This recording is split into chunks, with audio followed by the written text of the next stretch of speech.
Bonjour, bonjour, chère communauté de Flora Gaia. J'espère que vous allez bien, chers amis. On est jeudi, 14 heures. On est donc en direct pour notre café coaching de Flora Gaia. Pour ceux qui ne me connaissent pas, je suis Florence Richard, alias Flora Gaia, votre naturo-doula. Je suis naturopathe spécialisée en périnatalité et doula. Donc c'est ce qu'on appelle accompagnante à la naissance et coach périnatal. Alors, j'espère que vous allez bien au fur et à mesure que vous arrivez. Pour ceux qui ne me connaissent pas encore, dites-moi qui vous êtes et ça me fera plaisir de vous accueillir dans l'univers de Flora Gaia. Et pour ceux qui sont des habitués, n'hésitez pas à me faire un petit coucou, ça me fera plaisir de vous accueillir ici. Alors, pour le moment, Facebook n'a toujours pas envoyé la notification. Ça y est, je vois que vous arrivez. Bonjour, bonjour, bienvenue. Faites-moi un petit coucou, comme ça je peux vous saluer. Normalement, je devrais voir les commentaires au bout d'un moment pour pouvoir vous saluer. Alors, n'oubliez pas que c'est un café coaching et que donc l'idée c'est qu'on papote et qu'on boive notre petit café, notre thé, notre infusion en même temps. Donc si ce n'est pas encore fait, allez vous chercher quelque chose à boire et prenez de quoi prendre des notes. Bienvenue à ceux qui arrivent.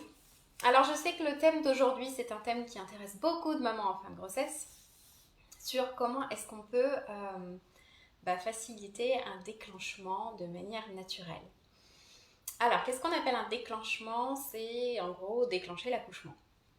Personnellement, je ne suis pas très favorable à cette pratique, c'est-à-dire que normalement, un bébé vient au monde au moment où il est prêt à venir au monde, mais dans certaines conditions, c'est vrai que parfois, quand la vie de maman ou bébé soit en danger, en fin de grossesse, ou voilà, quand parfois la maman n'en peut plus, a beaucoup de douleur, qu'on sent qu'elle est arrivée au bout de sa force et de son courage, parfois ça peut aussi influencer les décisions.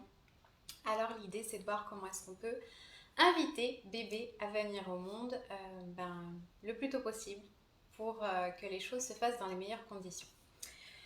En général, quand un déclenchement vous est proposé, si, comme beaucoup de Françaises ou beaucoup de mamans dans nos milieux, en Europe ou même au Maghreb, etc., eh bien, on accouche beaucoup dans les maternités et les maternités ont des protocoles. Et donc, si bébé n'est pas arrivé à la date prévue du terme, et bien en général, on vous dira, la maternité a un protocole, on va dire à la date prévue plus une semaine, ou la date prévue plus 3 jours, ou la date prévue plus quelques jours, et bien si bébé n'arrive pas, on déclenche. Alors, il faut pouvoir faire la différence entre est-ce qu'on déclenche parce qu'il y a un réel danger pour le bébé et la maman, ou est-ce qu'on déclenche pour des histoires purement protocolaires. À vous de voir si vous êtes une future maman, évaluer peut-être en toute bonne foi si l'un de vous deux est en danger. Dans ce cas-là, il faut faire quelque chose.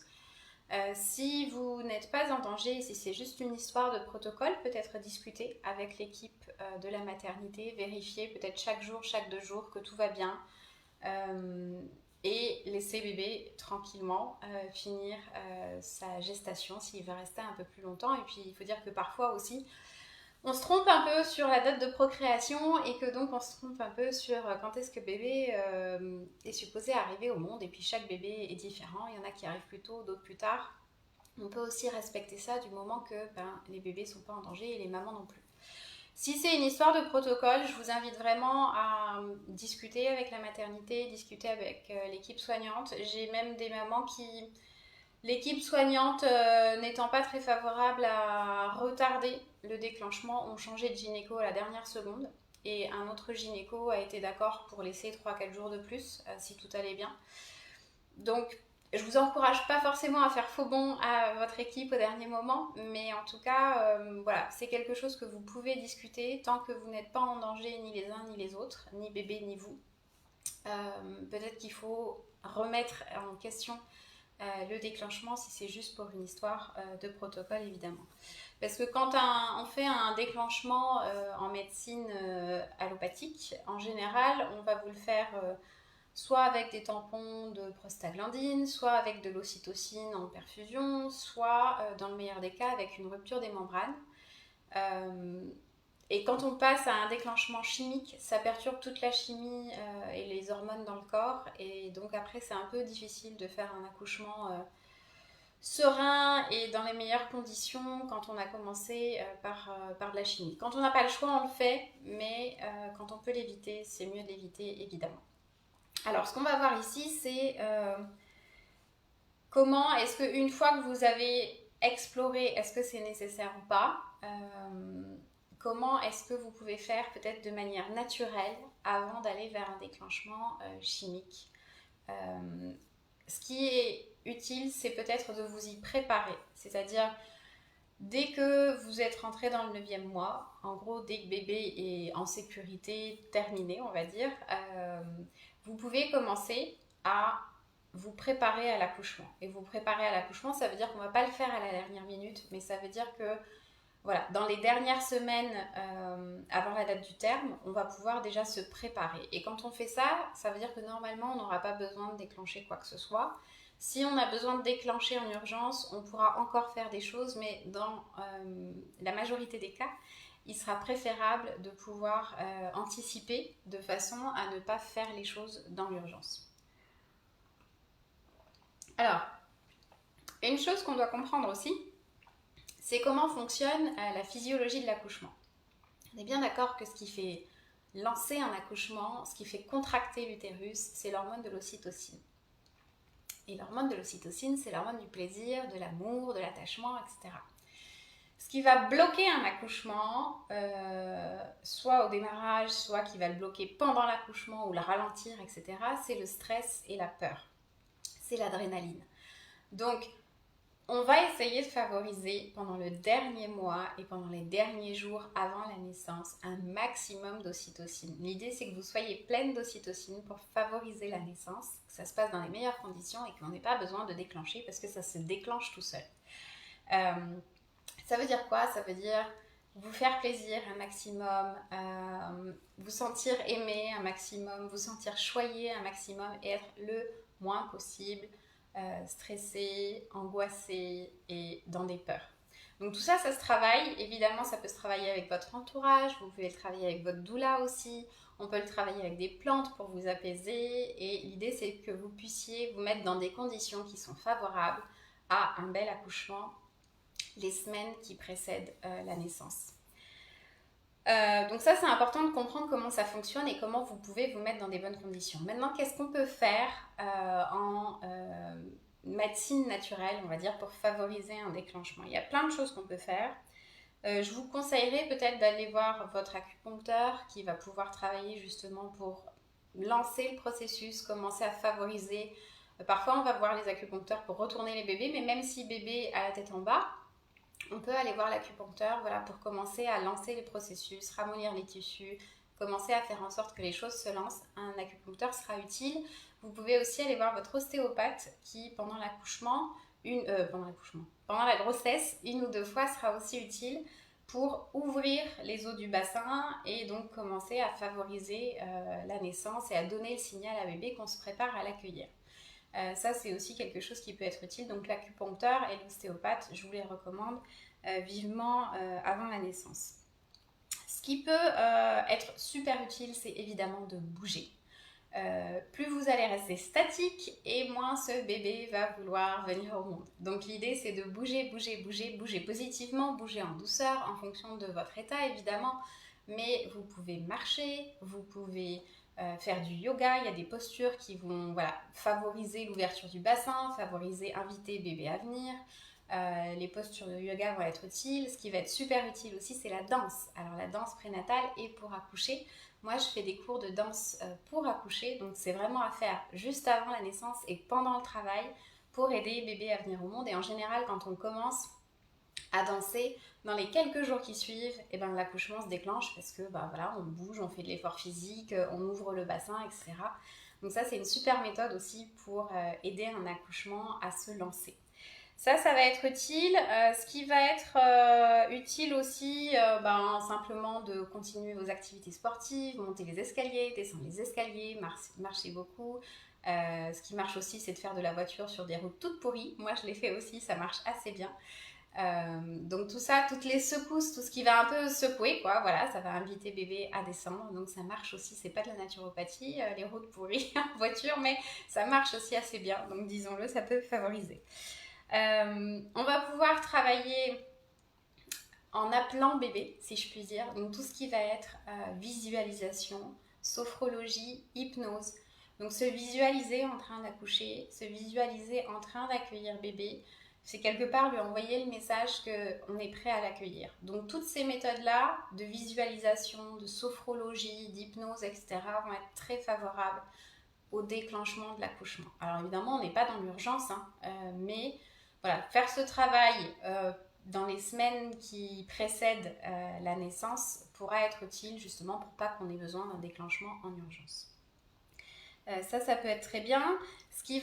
Quand on a compris le fonctionnement hormonal de l'accouchement, ce qui va fonctionner très bien, c'est de faire l'amour, parce que faire l'amour, c'est donner de l'amour, et donc il y a la partie ocytocine qui va permettre de favoriser le déclenchement de la naissance.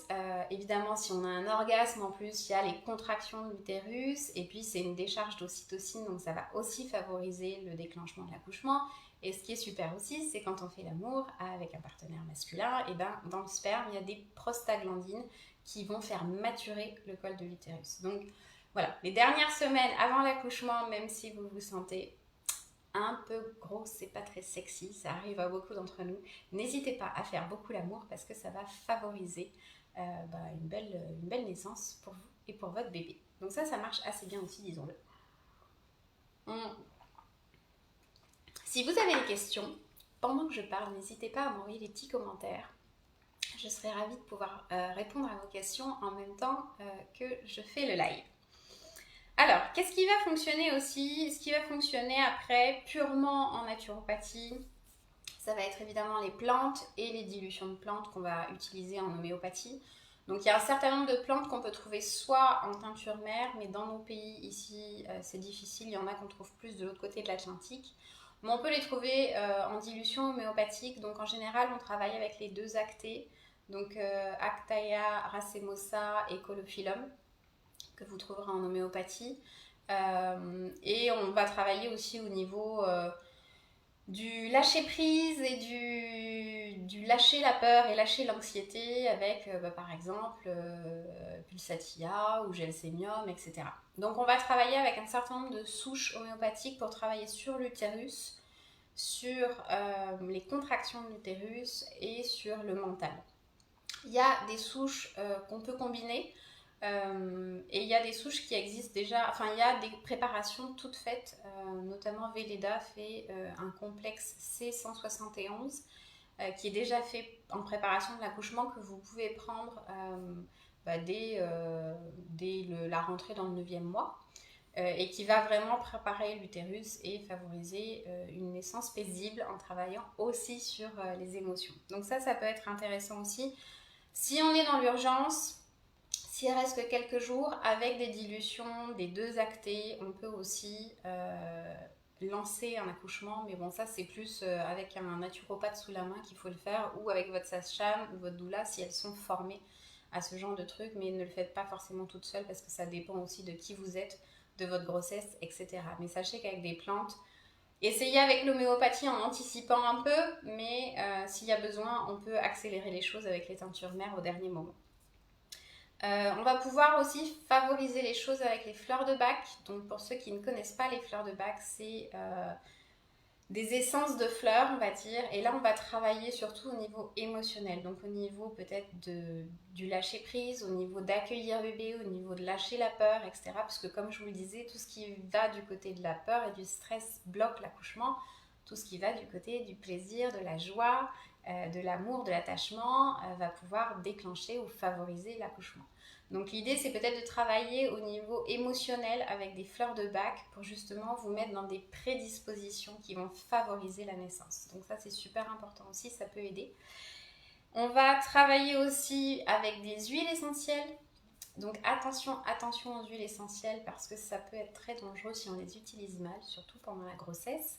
Mais en fin de grossesse, justement, quand l'idée c'est d'accompagner la naissance de bébé, il y a un certain nombre d'huiles essentielles qu'on pourra utiliser en massage ou au niveau olfactif, les deux, pour pouvoir favoriser le déclenchement de la grossesse. Donc il y en a quelques-unes, hein, ça pourrait être de la sauge, ça pourrait être... je les ai mis sur mon blog, je ne sais pas si vous les avez vus. Il y a plusieurs huiles essentielles. Alors vous pouvez faire les mélanges vous-même, mais si vous n'êtes pas professionnel, je vous conseille d'aller vers des mélanges qui sont préparés.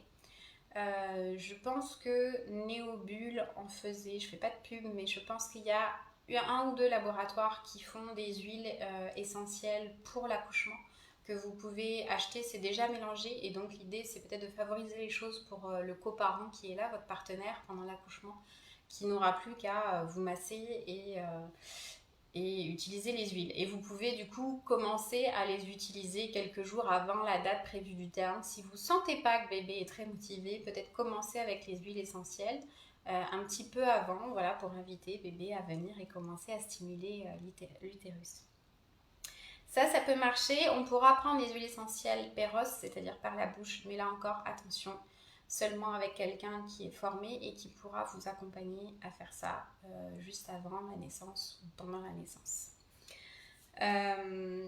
Les choses qui peuvent être utiles aussi en phytothérapie, alors pendant le dernier mois et même un petit peu avant, si vous n'avez pas de problème de glycémie, vous pouvez manger des dattes. Alors, les dattes sont bourrées d'ocytocine, donc ça va permettre de favoriser une naissance en douceur et éventuellement d'éviter un déclenchement.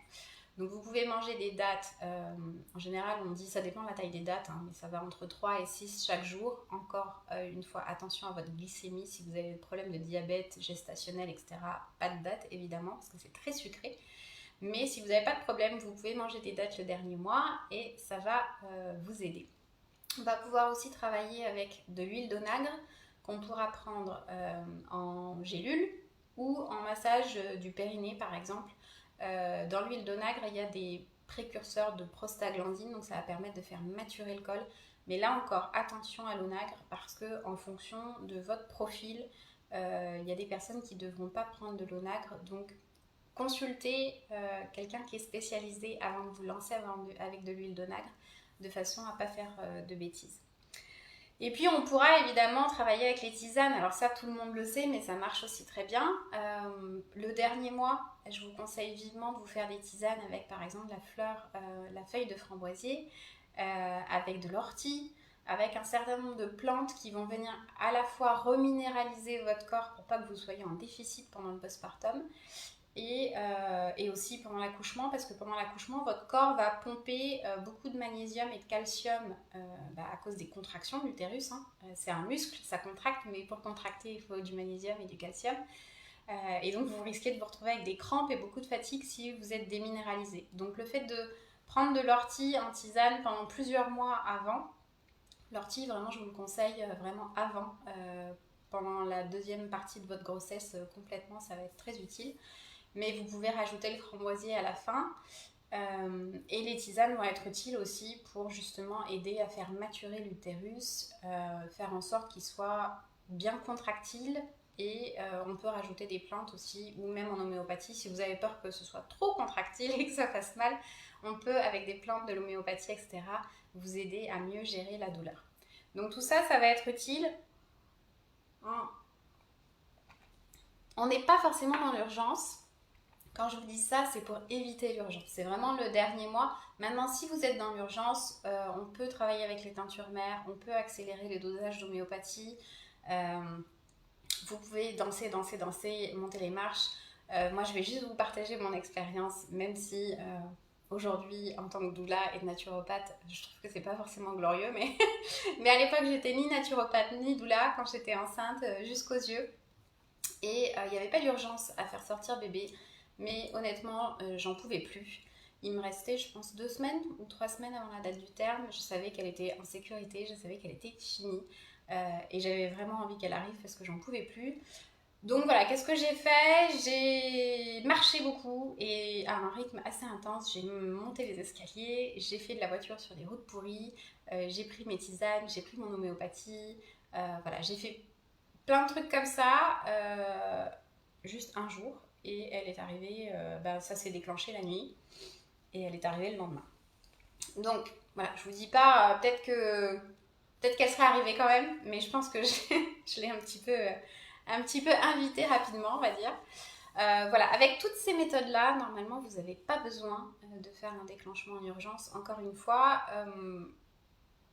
évitons de déclencher parce que sauf s'il y a une urgence vitale pour la maman ou pour le bébé, on peut très bien laisser bébé venir quand il veut. Maintenant, si vous, vous en pouvez plus, j'ai accompagné des mamans qui n'en pouvaient plus de douleur, de fatigue en fin de grossesse. Ben voilà, on peut aussi se dire qu'on peut y aller doucement avec des méthodes naturelles et inviter bébé à venir le plus tôt possible quand on sent qu'on n'en peut plus, quoi. Donc, voilà ce que je peux vous proposer. Je rentre pas dans les détails parce que en même temps, il faut faire attention. Il y a des choses qui peuvent être dangereuses en fonction de votre profil. Donc, ce que je vais faire, c'est que je pense que je vais créer une conférence qui va être beaucoup plus longue et beaucoup plus détaillée sur le déclenchement naturel. Et puis, je vous invite, si vraiment vous êtes dans cette situation-là, vous êtes en fin de grossesse, vous avez le sentiment que ça va pas venir tout de suite et qu'on va vous proposer un déclenchement chimique que vous voulez éviter, n'hésitez pas à me consulter, on peut faire une séance de naturo et on peut travailler ensemble pour vous mettre en place quelque chose qui va vous permettre à vous, en fonction de votre profil, d'essayer d'éviter un déclenchement chimique et de faire la naissance de votre bébé de la manière la plus naturelle possible. Alors, j'espère que ça aura été utile pour vous. N'hésitez pas à laisser vos questions et vos commentaires sur ce petit live que je pense sera très utile pour beaucoup de futures mamans. Et si vous voulez, encore une fois, prendre un rendez-vous avec moi, ce sera avec beaucoup de plaisir que je vous accompagnerai. Je vous souhaite, s'il n'y a pas de questions particulières, je vous souhaite une très très belle journée. Et surtout, je vous souhaite une très très belle naissance avec beaucoup d'amour et plein de belles hormones pour une belle rencontre avec votre bébé. Je vous embrasse, prenez soin de vous et n'hésitez pas si vous avez besoin. À bientôt!